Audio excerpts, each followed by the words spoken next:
Saudara, Timnas Indonesia takluk 3-2 dari Arab Saudi di laga putaran 4 kualifikasi Piala Dunia. Jika ingin jaga peluang ke Piala Dunia, Timnas wajib menang lawan Irak di pertandingan berikutnya 12 Oktober mendatang.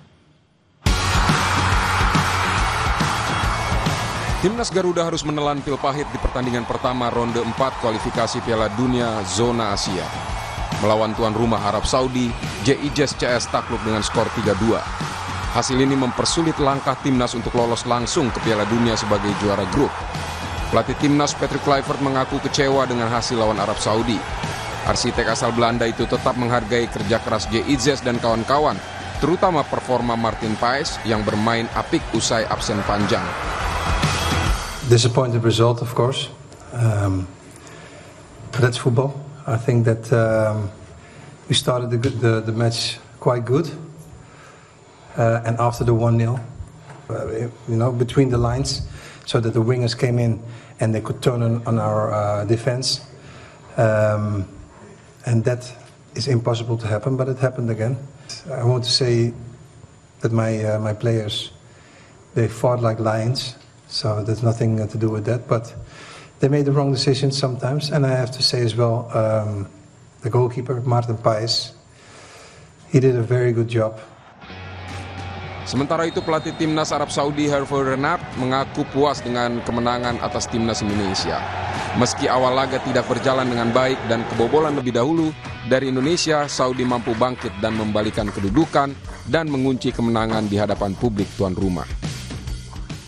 We had a penalty against us after 10 minutes, so it was not a good start. But our reaction was very good. In one part of the game we were leading 3-1 with some more opportunities and we didn't score. We should kill the game.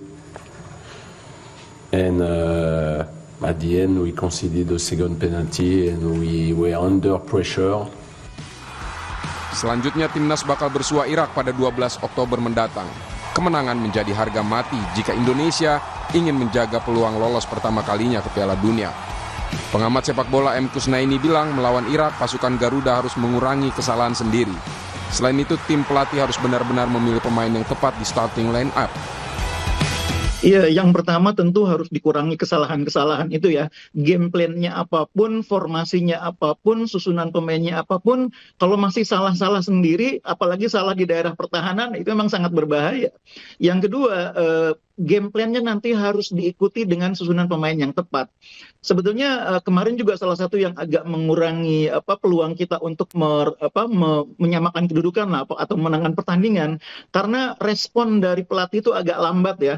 Situasi di lapangan sudah kelihatan sangat sulit, tapi pergantian pemain itu agak lambat dilakukan ya. Tapi kalau menambah lapangan tengah itu harusnya sejak babak pertama itu sudah dipikirkan. Gimana caranya lapangan tengah tidak terlalu mudah dikuasai oleh lawan. Kalau perlu dengan menarik pemain dulu memenuhi lapangan tengah gitu ya. Pemain yang ada diminta lebih rapat ke tengah supaya lapangan tengah lebih bisa fight, tidak terlalu mudah dieksploitasi. Ya, itu hal-hal yang saya pikir nanti melawan Irak harus kita perbaiki karena Irak ini secara permainan sebetulnya lebih bagus dibanding Arab Saudi. Peluang Timnas lolos ke Piala Dunia belum tertutup sama sekali. Perjuangan 90 menit berikutnya melawan Irak menjadi penentu. Tim Liputan Kompas TV. Ya, setelah kalah lawan Arab Saudi, Timnas Garuda wajib menang lawan Irak jika ingin tetap menjaga peluang ke Piala Dunia. Bagaimana harus mempersiapkan diri lawan tim sehingga Mesopotamia tersebut, kita akan bahas bersama mantan pemain Timnas Ferry Sandria. Selamat petang, Bung Ferry. Selamat petang, Mbak. Terima kasih telah kabar baik, semoga juga baik-baik di sana. Dan di studio ada pengamat sepak bola Gita Suwondo dan juga Ketua Paguyuban Supporter Timnas Ignatius Indro. Selamat petang, Bung Gita, Bung Indro. Saya melihat ada duka di wajah ketiga narasumber saya, termasuk juga saya. Bung Gita, langsung aja deh. Kita lihat dalam permainan kemarin babak pertama tampaknya kita begitu loyo, baru mulai garang di babak kedua. Apa yang salah penyusunan pemain di sana? Apakah memang strategi Kluivert salah total? Saya sih harus bilang as expected ya sebenarnya. As expected? Iya, karena saya selalu berpendapat bahwa Patrick Kluivert ini oke kalau plan A-nya dia itu jalan. Begitu plan A-nya nggak jalan, ya bubar jalan jadi. Loh, apa kabar dengan dua asisten yang harusnya kan bisa mendukung dia nggak dalam ngerti juga, menyusun? artinya gini, dalam 6 pertandingan yang sudah dijalankan 7 sama kemarin ya, ada 4 pertandingan lawan Australia, lawan Jepang, lawan Lebanon bahkan, Ya. sama kemarin plan A-nya tuh nggak jalan sama sekali, terus pilihan first 11-nya dia itu bikin orang kok ini sih gitu loh, tapi kan kita sebagai hanya pengamat bola bukan sebagai pemain, ya itu kebijaksanaan pelatih ya untuk memainkan siapa ya, tapi kemarin tuh kok Mark Locke, kok Beckham di awal, kadang kan ada kok Jakob Sayuri, sekarang ada Sandy Walsh. Kenapa bukan Sandy? Oke, Jakob oke kalau lawannya itu bisa kita tekan. Tapi begitu lawannya kayak Arab yang cepat sekali melakukan transisi, itu butuh Sandy Walsh. Dan Jakob pun sebenarnya kan ada seorang penyerang ya, Iya, tapi kemarin ditaruh di bek kanan. di bek kanan. Dia biasa di bek kanan, tapi itu kalau kita berhadapan dengan Lebanon, berhadapan dengan China Taipei. Kalau dia berhadapan dengan Arab Saudi, kita butuh Sandy Walsh yang yang anteng di belakang, yang cepat untuk mundur ke belakang. Kemudian kok Mark Locke, oke Tom Haye itu cuma bisa main 60 menit kalau ngeliat fisiknya. Tapi ya mbok dari awal, pakai ngomong Jawa jadinya saya. Mbok dari awal dimainkan. Ciri-ciri orang kesal sih.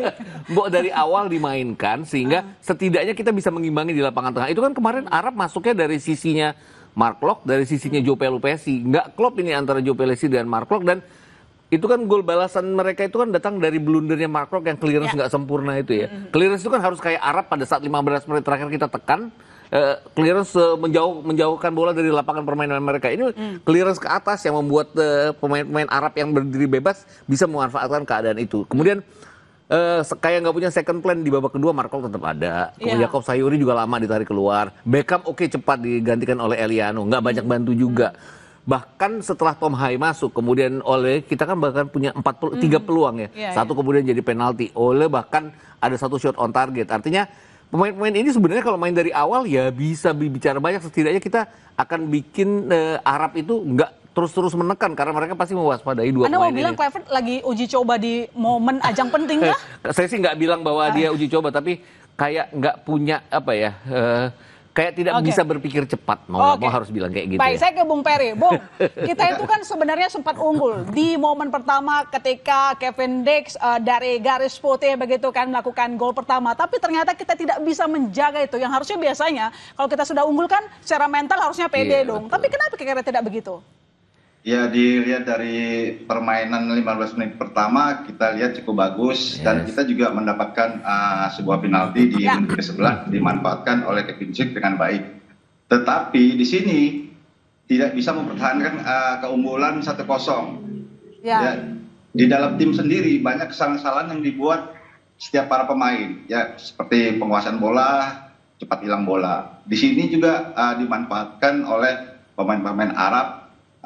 Di mana kesalahan dan space yang kosong itu mereka manfaatkan, dan celah yang mereka tahu di sini adalah di sayap di back sayap kanannya si Jakob Sayuri. Saya juga bingung di starting line up ini.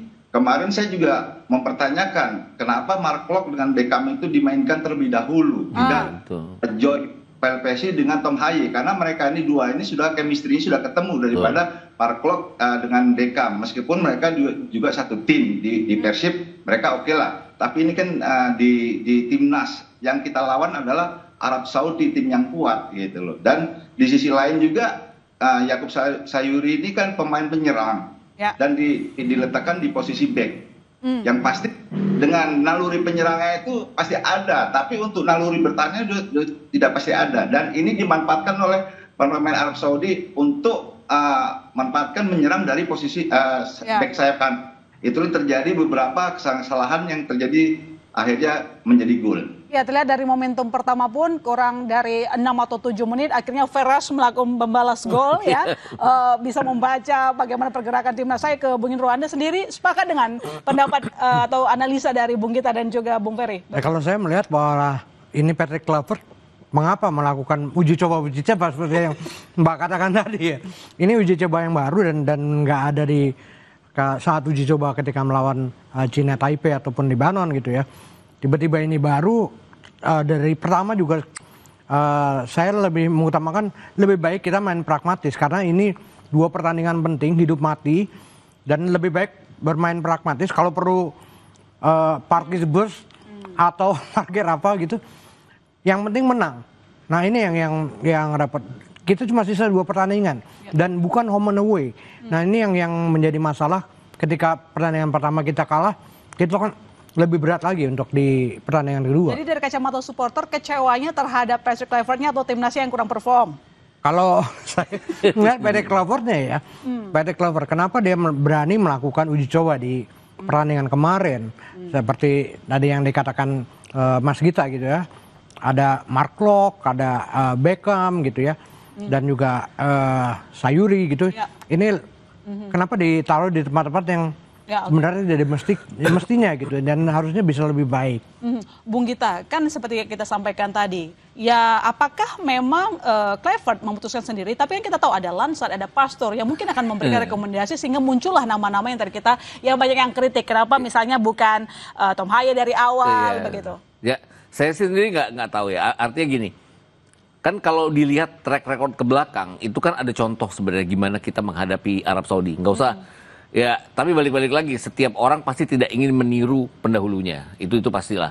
Artinya dia mengubah pola yang awalnya kan dia masih mengikuti caranya STY, tapi kemudian dia mengubah itu kan. Tapi kan kita pernah berhasil bersama STY menghadapi Arab ya, putus menghadapi Arab. 1 kali imbang, 1 kali kalah. 1 kali menang. 1 kali menang, sorry. 1 kali menang, 1 kemenangan imbang. itu adalah kemenangan pertama kita dalam sejarah pertemuan kita dengan Arab Saudi. Artinya ini harus jadi contoh. Kita pakai 3 back waktu itu.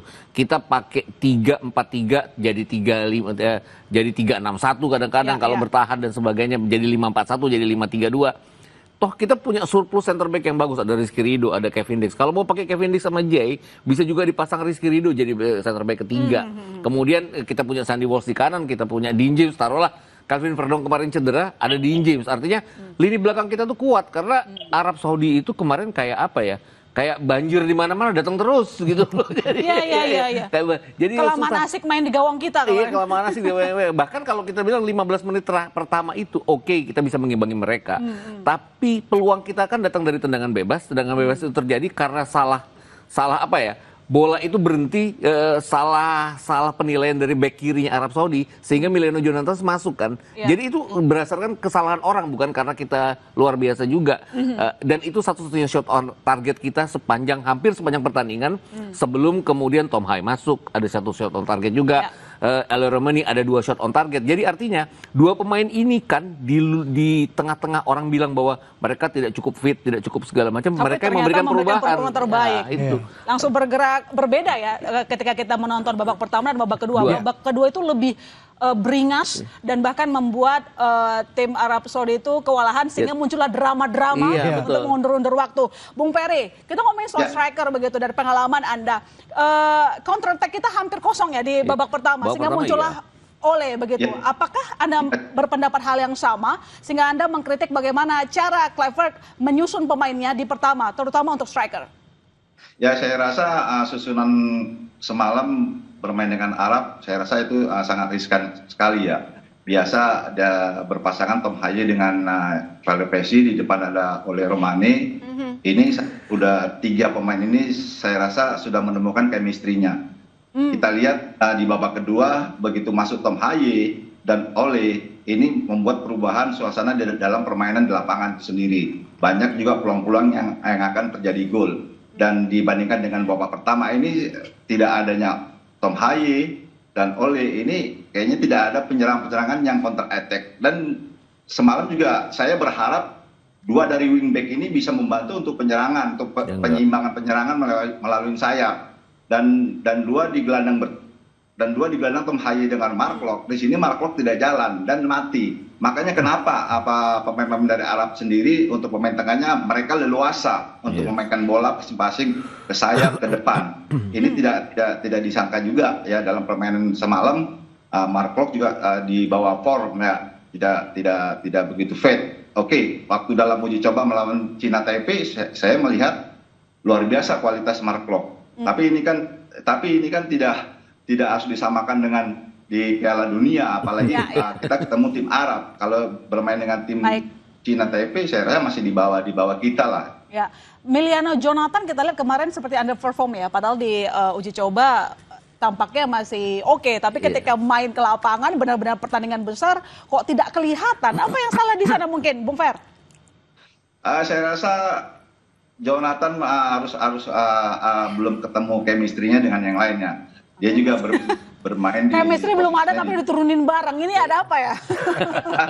Saya rasa kalau di babak awal kalau diturunkan oleh Romani, Jonathan dengan Orat Mangun, saya rasa kalau kemarin bisa diturunkan mereka bermain bertiga, ini lebih berbahaya lagi untuk penyerangan, lebih tajam lagi. Saya rasa kalau bertiga itu diturunkan, saya rasa pemain-pemain bertahan Arab juga harus berpikir panjang gitu loh. Jadi kemarin saya rasa tidak terlalu banyak kerja ya pemain-pemain dari belakang pemain Arab sendiri ya. Karena memang tidak ada yang istimewa kemarin saya lihat. Karena di dua gelandang kita kemarin ada Beckham dengan Mark Locke, ini tidak jalan. Ya mereka dua pemain ini sebagai penyeimbang baik bertahan maupun menyerang. Dalam keadaan menyerang, dua dari gelandang ini tidak ada untuk orang ketiga muncul. Begitu juga dalam bertahan pada saat diserang, gelandang ini kosong. Oke, baik, Bung Indro. Ketika kita kalah melawan Arab Saudi, orang jadinya membanding-bandingkan eranya STY dengan Kluivert. Di zamannya STY ketika Indonesia versus Arab Saudi menang 1 kali, imbang 1 kali. Tapi sekarang malah kita dibekuk oleh Arab Saudi di kandangnya. Anda sebagai supporter melihat ini ada apa? Kenapa? Ya itu sih suatu kewajaran ya, ketika dulu STY ini seolah-olah dielu-elukan, bahkan setelah pertandingan diajak keliling stadion gitu ya. Ini kan benar-benar masyarakat udah jadi jatuh cinta lah sama STY.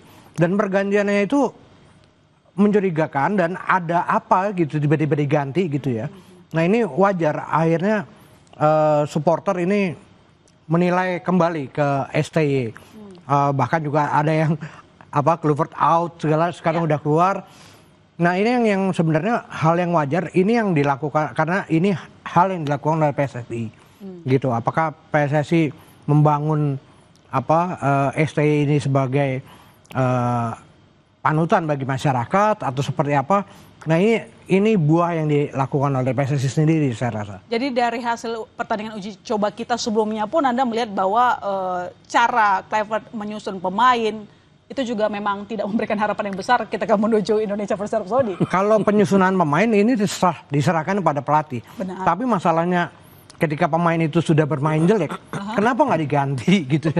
Nah itu perubahan-perubahan. Di babak pertama kemarin kelamaan. Iya, kelamaan pergantian salah satu pemain mungkin memanggil Ole dan juga Tom Hai untuk masuk lapangan. Bung Gita, kalau tadi Bung Peri kan menyatakan sebenarnya dari analisa ataupun yang disampaikan ini tampaknya secara teknik kita nggak ada masalah. Tapi ini soal chemistry aja yang membuat buyar tim kita?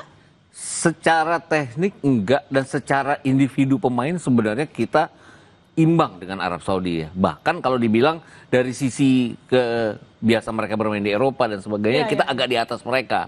Nah, tapi balik-balik lagi ini polesan pelatih. Kemudian tadi ngomongin Milano Jonathan lah. Waktu dia buka peluang kita dari tendangan bebas dia masuk dari kanan, saya pikir dia akan melakukan hal seperti itu terus-menerus.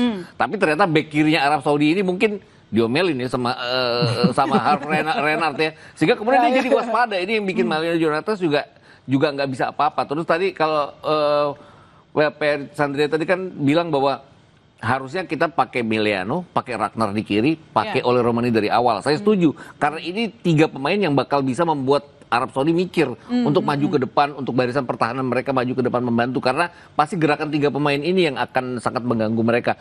Itu yang nggak terjadi, sehingga lapangan tengah tuh dikuasai oleh mereka. Kemudian Mark Locke dengan João Pelopesi juga nggak kayak biasanya, Beckham apalagi. Yakob Sayuri juga berantakan, sehingga sayap-sayapnya Arab Saudi itu benar-benar sayap Falcon itu ngerusak sayap Garuda kita jadinya. Jadi mau nggak mau harus diakui bahwa kesalahan strategi kita dan nggak cepat untuk membalikkan keadaan dengan memasukkan pemain-pemain yang lebih berguna. Tom Hai dan Ole Romani itu loh yang harusnya dimainkan. Setidaknya masuk menit 60 udah ada mereka berdua itu. Artinya bukan masalah formasi 4-2-3-1 yang salah, tetapi susunan pemain. Nanti jawab Bung kita, kami segera kembali saudara. Tetap di Sapa Indonesia Malam.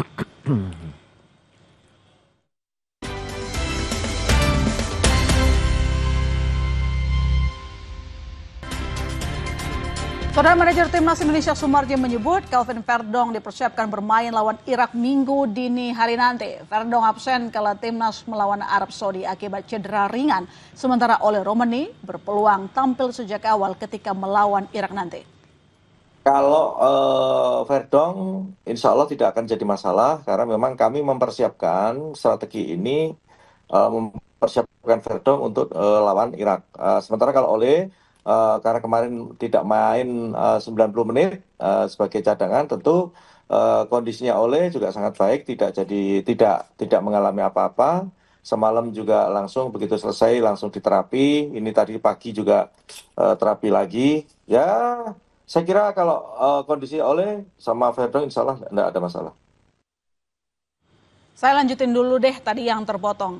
Formasi 4-2-3-1 sebenarnya tidak jadi masalah. Yang jadi masalah adalah susunan pemainnya. Ya, pilihan pemainnya untuk beberapa posisi jelas.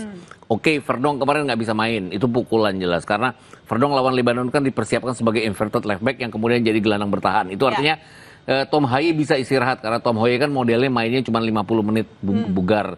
Jadi ada Verdong, ada Pelupesi akan berdiri di depan dari dua center back. Itu sudah cukup saya pikir. Tapi kemarin dengan nggak ada Verdong ya jadi missing link, Klok yang dimainkan di sana. Harusnya tetap Tom Haye, apapun Tom Haye biarin aja main selama 70 menit. Nanti kalau mau diganti ya udah. Tapi yang jelas bahwa ada tanda kutip Arab itu takut jadinya kok ada Tom Haye kan di sana. Tom Haye juga kan yang mengacaukan mereka dalam dua pertandingan di mana kita draw dan juga kita mencatat kemenangan ya. Mark Klok tanpa mengurangi artinya Mark Klok bahwa dia bermain cukup baik buat Persib, tapi Arab Saudi juga mungkin tidak menganggap bahwa pemain ini berbahaya, jadi selalu dicecar dari sisinya itu aja yang saya pikir Tom Haye salah. jadi catatan untuk Arab Saudi, tapi justru Tom Haye yang tidak diterjunkan lebih dulu di babak pertama oleh pelatih kita begitu ya. Saya ke Bung Fer, yang jadi perhatian kita juga ketika Hafnar, Ijaz dan Rido itu tidak disatukan dalam babak yang sama. Biasanya mereka sangat solid. Apakah Anda melihat bahwa apa yang dilakukan oleh pelatih kita Kluivert ini agak sedikit berisiko? Dia tahu ini penting untuk warga Republik Indonesia, tapi dia main coba-coba. Ini namanya membangunkan singa tidur, Mas. Ya, saya harap untuk pertandingan lawan Irak nanti jangan pakai sistem lagi coba-coba pemain lagi ya. Karena tiga pemain ini, Ijaz, Hafnar, Skiredo, ini mereka chemistry-nya sudah terlalu lekat banget ya. Di samping juga didampingi dengan Kevin Zik dan Verdong di sayap kanan kiri. Ini tiga center back ini saya rasa menurut saya ini sangat kuat. Contoh kita juga sudah teruji tiga pemain ini waktu melawan Cina kita menang 1-0 di kandang. Ini menunjukkan bahwa mereka benar-benar pemain yang solid untuk ditembus gitu loh. Selain itu juga untuk Hafnar juga oke, dia pemain yang temperamental ya. Tapi Ijaz dengan Rizky Ridho ini bisa memberikan bahasa-bahasa untuk melembutkan, jangan terlalu ambil habis untuk pemain, jangan terlalu dikasarin. Waktu kali juga kita bertemu dengan pemain Arab waktu itu dia marah waktu dengan sliding. Ini juga tiga pemain ini juga sangat disiplin sekali untuk menjaga lawan dan bisa menutup pergerakan apabila Kevin Dix bisa dilewatin. Di sini ada Rizky Ridho yang bisa menutup. Dan kemarin saya lihat pemain kita lawan Arab di 4 center back ini saya rasa mereka tidak disiplin, malah mereka memberikan ruang untuk pemain Arab untuk pergerakan, memberikan ruang untuk bisa menciptakan suatu peluang ke gawang kita. Maka terjadilah kemarin banyak speed yang salah komunikasi dengan teman. Saya rasa ini juga harus diperhatikan oleh pelatih Kluivert untuk melawan Irak nanti. Karena apa? Tim Irak ini lebih berbahaya daripada Arab. Ya. Saya rasa itu. Bung Indro, kalau kita lihat kan kemarin Verdong absen, sekarang katanya akan tampil minggu dini hari nanti. Apakah sebagai supporter Anda merasa ini harapan baru atau sudah mulai agak deg-degan? Soalnya sama Arab Saudi aja salah, gimana sama Irak, kan? Iya, sebenarnya agak aneh juga kalau misalnya dikatakan tadi Pak Sumarji ya bahwa Verdong disiapkan untuk Irak. Udah nggak bisa kayak gitu karena ini tinggal 2 pertandingan. 2 pertandingan ini dua-duanya penting. Ibaratnya final. 2 final yang harus dilakukan oleh Indonesia. Jadi seluruh pemain terbaik, permainan terbaik juga harus ditunjukkan. Baik melawan Arab Saudi maupun Irak. Bahkan Arab Saudi seharusnya kan ini pertandingan pertama ya. Itu yang kita harus mengambil angka terlebih dahulu. Minimal seri. Untuk kita di pertandingan kedua lebih mudah kita tidak harus menang di atas 2-0 gitu ya. Nah ini yang harus dipikirkan sebenarnya sebelum pertandingan kemarin gitu. Bung Gita gimana? Verdong turun lalu kemudian beberapa mungkin formasi yang tadi ya, jangan malu-malu lah untuk Kluivert menurunkan andalan. Jangan anggap bahwa itu peninggalan pelatih sebelumnya. Turunin aja yang paling hebat. Sebenarnya nggak harus berpikir gengsi atau malu peninggalan sebelumnya. Artinya gini, di dalam kita kerja pun kalau peninggalan sebelumnya oke kan kita tiru juga gitu loh. Iya kan? Walaupun dengan tambahan-tambahan dari kita. Benar. Artinya sekarang kan ada Dean James, ada Calvin Verdong. Siapapun bisa jadi back kiri. Dean James juga, Calvin Verdong juga bisa jadi gelandang bertahan. Kemudian kalaupun tadi yang Bang Peri bilang tadi bahwa Hopner itu emosional, takutnya terkena provokasi, kemudian dia marah kartu merah. Toh ada Kevin Dix, ada J.I.Z., ada Rizky Ridho yang di Persija biasa main sebagai center back kiri. Bisa tiga-tiganya dimainkan. Sandy Walsh di kanan, Calvin Verdong atau Dean James tetap di kiri. Kemarin itu Dean James mungkin karena takut diserang terus dari sisi sayap, dia jarang sekali jadi maju ke depan. Dia lebih konsentrasi ke belakang. Itu jadi mengurangi. Kalau kita pakai 3 center back, 2 back kanan ini akan punya kesempatan untuk mencoba maju, untuk tidak terlalu harus cepat untuk mundur ke belakang. Ini yang saya pikir juga harus dipikirkan oleh Patrick Kluivert kalau dia punya kemampuan berpikir cepat ya.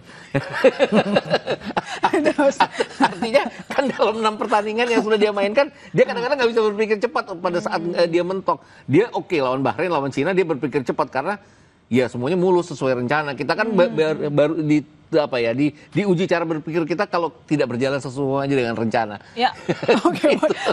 Bung Ferry, kita mau lawan Irak, ini bukan lawan yang mudah. Yang tadi kita bilang ya, secara catatan rekor sama Arab kita pernah menang. Tapi kalau sama Irak, waduh, lihat dulu rekornya, bahkan hampir tidak pernah menang begitu. Jadi apa yang harus diantisipasi, susunan pemain atau mungkin taktik yang harus diambil oleh Patrick Kluivert? Karena gini loh Bung, kita semua sepakat publik Indonesia sudah menanti begitu lama supaya kita jebol, supaya kita bisa sampai ke Piala Dunia.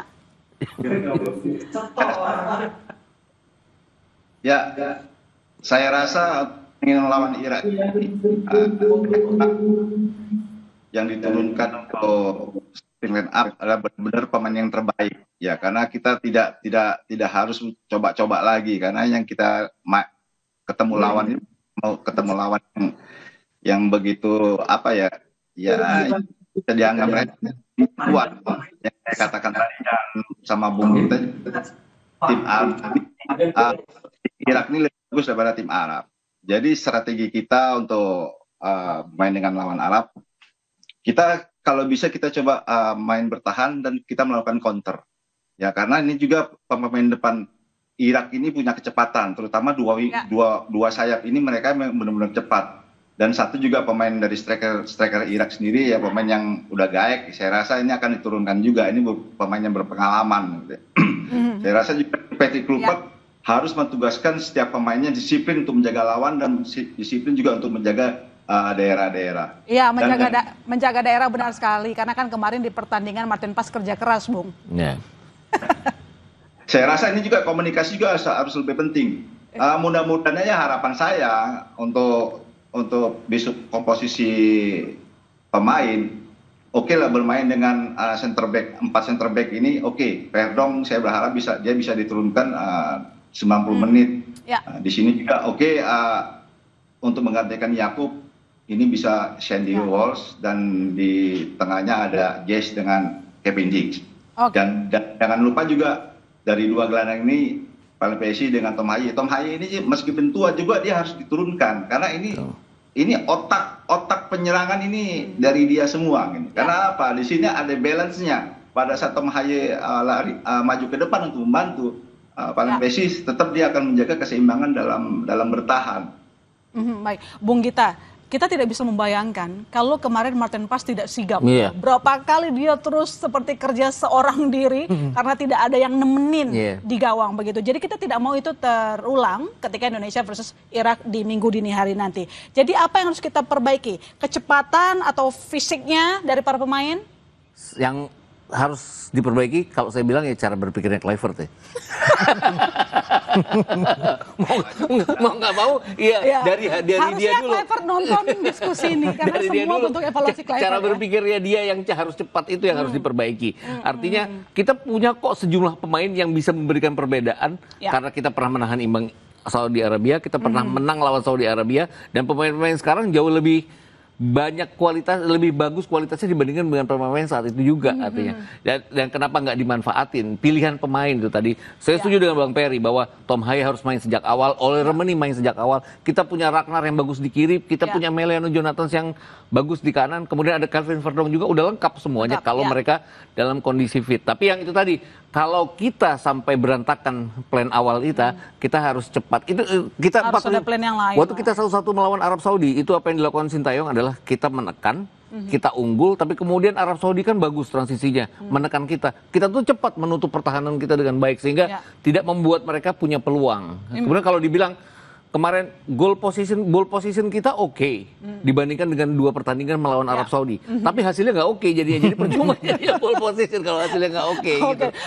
Bung Indra, ini kalau dilihat tadi kita tentu harus memberikan kredit kepada Martin Paes dan juga timnas yang lain ya. Tapi apakah menurut Anda memang Martin Paes harus lagi dan terus dia aja yang diturunkan untuk lawan Irak nanti? Untuk lawan Irak tentunya Martin Paes ya, karena memang menunjukkan performa terbaik dia. Kemarin sudah menunjukkan performa terbaik. Dan yang harus dilakukan oleh Patrick Kluivert juga mengajarkan para pemain kita agar jangan jahil ya ketika di kandang sendiri gitu ya. Tarik baju itu karena ini udah zamannya VAR gitu.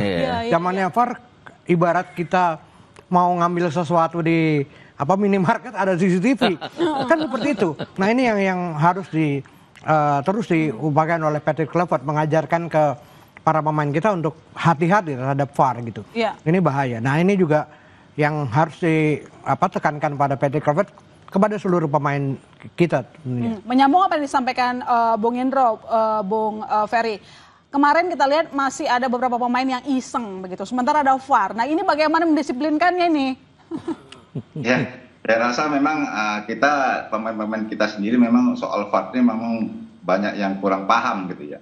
Yang benar dikatakan Bung Redo tadi, seperti di supermarket ya, mengambil sesuatu apapun tetap ada CCTV meskipun tidak ketahuan. Nah, kemarin juga dilakukan oleh Yakub Sayuri ya, meskipun wasit tidak melihat, tapi ini kan kita ketemu tim Arab yang banyak drama, yang terlalu banyak actionnya. Ya, senggol dikit juga di kotak penalti pasti dia jatuh. Iya, betul. Jatuh sendiri, Bung. Itu pasti terjadi. Nah, kebetulan kemarin itu terjadi. Jadi sekali lagi mengingatkan kepada Patrick Kluivert juga kepada anak asuhnya jangan terlalu banyak bermain iseng gitu loh. Karena banyak VAR di mana-mana itu pasti ada VAR, pasti dilihat. Jangan iseng di pertandingan yang super penting ini untuk warga negara Indonesia begitu. Kita sangat rindu. Jangan nanti lewat lagi, aduh nunggu berapa tahun lagi nih kita gitu. Tahun gitu. Nah, itu dia, Bung gitu.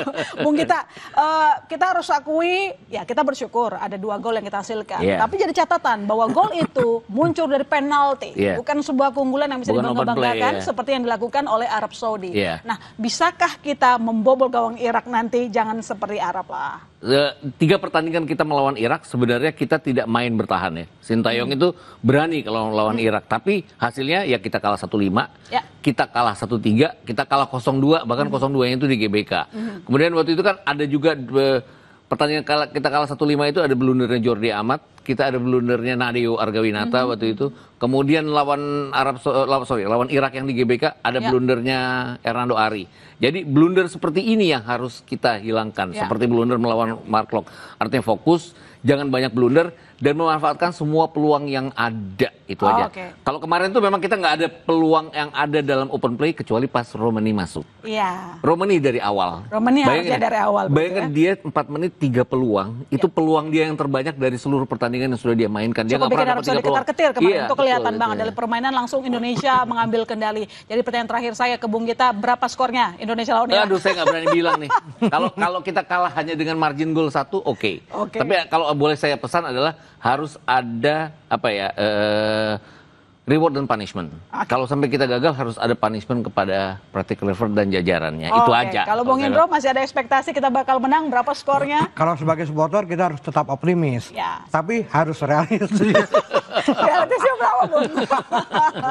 Jadi kalau Irak tentunya adalah tim yang lebih bagus dari Arab Saudi jauh ini. Nah, ini agak berat juga kita berharap untuk kita menang itu, apalagi kita mesti menang lebih dari 2 gol ya. Lebih dari 2 gol. Nah, ini yang cukup berat. Jadinya yang pasti reward dan punishment betul tidak hanya kepada Patrick Kluivert tentunya kepada PSSI juga. Apa yang telah dilakukan? Lebih kejam ini. Dievaluasi pelatihnya gitu. Iya, betul. Baik, Ya, harus berani sebenarnya harus evaluasi berani, pelatih, benar-benar untuk warga negara Indonesia sangat cinta sepak bola, tolonglah jangan dicederai dengan hal-hal yang tidak ada evaluasi yang jelas. Betul, Begitu betul. ya. Baik, Bung Ferry berapa skor kita? Masih optimis bisa menang mengalahkan Irak? Ya selalu kita harus optimis ya, Iya. bagaimana juga usaha kita juga harus menang meskipun itu kemungkinan kecil kita bisa mengalahkan Irak. Ya mudah-mudahan aja. Aduh. Ya baik, ini kita ini ketawa-ketawa ngenes sebenarnya Iya. berempat ini ya. Baiklah, terima kasih. Menertawakan diri sendiri nih kita. Menertawakan diri sendiri, tapi tetap kita berdoa yang terbaik untuk timnas. Ini harapan kita bersama, Indonesia bisa menunjukkan taringnya, jangan lagi jadi anak bontot aja, jadi anak bawang di belakang sana. Terima kasih Bung Ferry, terima kasih Bung Gita, terima kasih Sama-sama. Bung Indro telah bergabung di Sapa Indonesia Malam. Dan saudara, serta lain di Sapa Indonesia Malam, tamu hotel menyerang petugas hotel dengan menggunakan senjata tajam di Kota Medan, Sumatera Utara. Apa alasannya? Informasinya usai jeda.